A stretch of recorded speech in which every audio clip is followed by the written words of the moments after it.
আসসালামু আলাইকুম রহমতুল্লাহ বরকাত। আমি ডারউইনের শিক্ষাগত যোগ্যতা উপরে একটা ভিডিও বানাচ্ছে যে তিনি কতটুকু লেখাপড়া শিখছেন।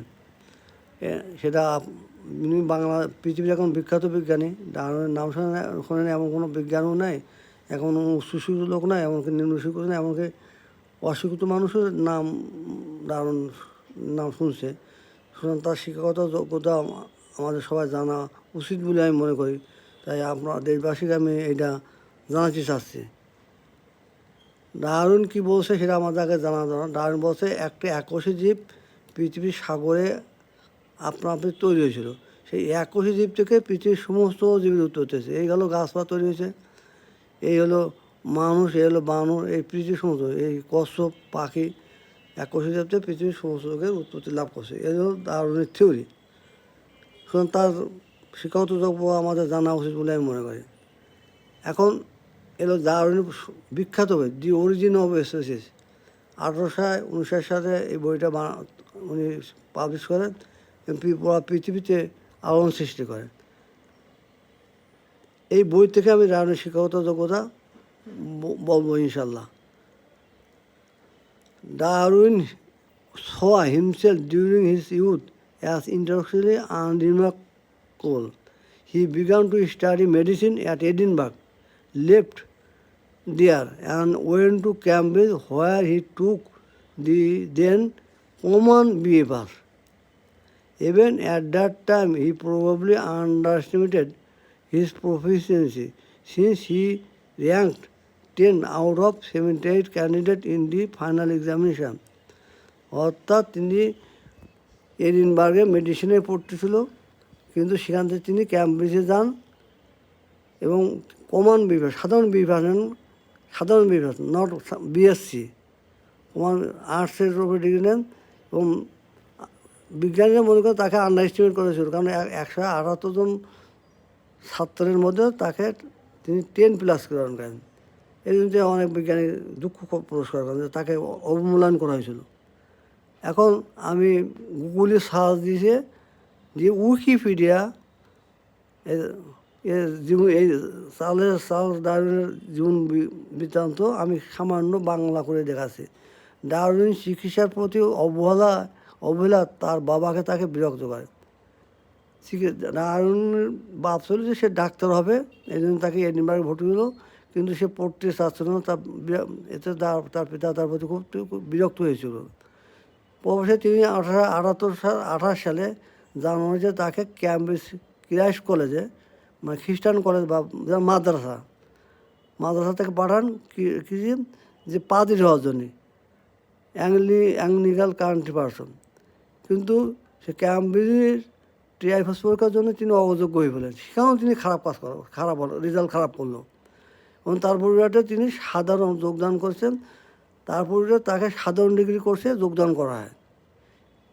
মানে ওই জন্য বলছি কমন বিভাগ সাধারণ বিভাগ করছে সায়েন্স না আর্টস থেকে। তিনি পড়াশোনার চেয়ে ঘোরাচলা এবং শুটিং পছন্দ করতেন, অর্থাৎ মানে কি বখাটি ছিলেন। এবং এই জন্যই যে তার জন্য এই ডিগ্রিটা এই এককোষী জীব থেকে পৃথিবীর সমস্ত উত্তরতেছে কোনো শিক্ষিত মানুষ এটা বলতেও পারে না, বলার কোনো যোগ্যও নাই। বলে না হাতুড়ি ডাক্তার এমবিবিএস যারা এফসিবিএস ডাক্তার তারা কিন্তু একটা রুগী অপারেশন করছে, এক্সরে করে, এটা করে, সে টেস্ট করে, ও টেস্ট করে, 4-5 জন মিলে কাটে।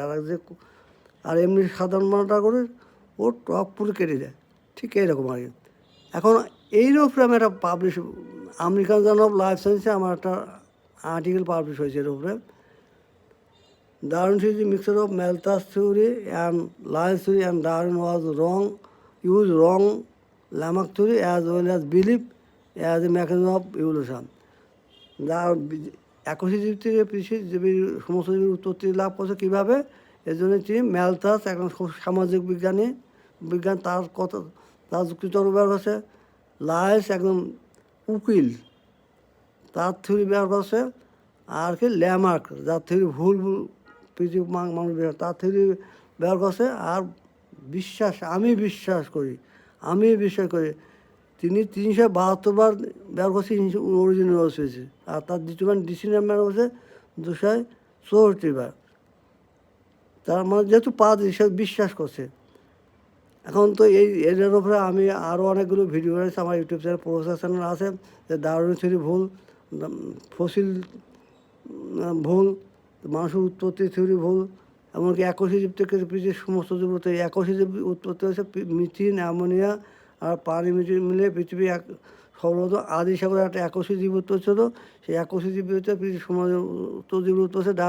এই এককোষী জীবের উৎপাদ থিওরি আমি ভুল প্রমাণ করছি। এটা রাশিয়ান বিজ্ঞান অপারিন থিওরি, এটাও আমি ভুল প্রমাণ করছি, যেটা আগে ক্লাস 10-এ পড়ানো হয়তো মিলাড এক্সপেরিয়েশন। তা এই ভিডিওটা যদি আপনি আমার ওই ভিডিওগুলো যদি আপনি ইউটিউব চ্যানেল, তাহলে ডারউইনের যে একটা বই 1000 পৃষ্ঠা, একটা 500 পৃষ্ঠা, এইসব বইগুলো আর পড়া লাগবে না। এই 2 ঘন্টা ধরে আমার ভিডিওগুলো দেখলে ইনশাল্লাহ আমার একটা সাধারণ জ্ঞান দেবে, একটা বিজ্ঞানী সম্পর্কে, পৃথিবী এখন বিখ্যাত বিজ্ঞান সম্পর্কে মানুষের সাধারণ জ্ঞান থাকা উচিত। তাহলে এই সাধারণ থাকবে না। এই ডারউইন থিওরির জন্য চীন, রাশিয়া, ইউরোপ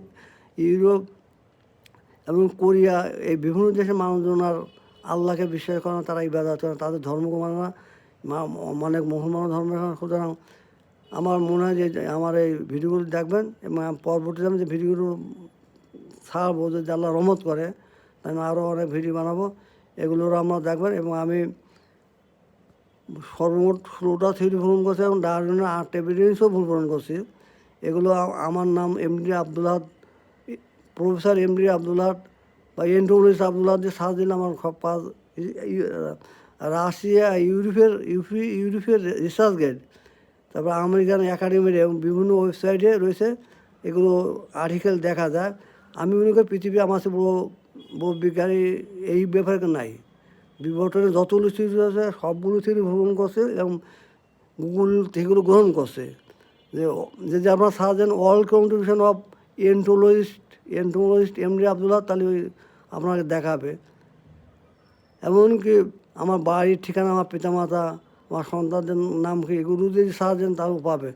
যা হোক, আমি ভিডিও আর বড় করতে চাচ্ছি না। আমি যাতে ভবিষ্যতে ভিডিও তৈরি করতে পারি সেটার জন্য দোয়া আছে, এবং ভিডিও ভালো লাগে শেয়ার, কমেন্ট, লাইক করবেন।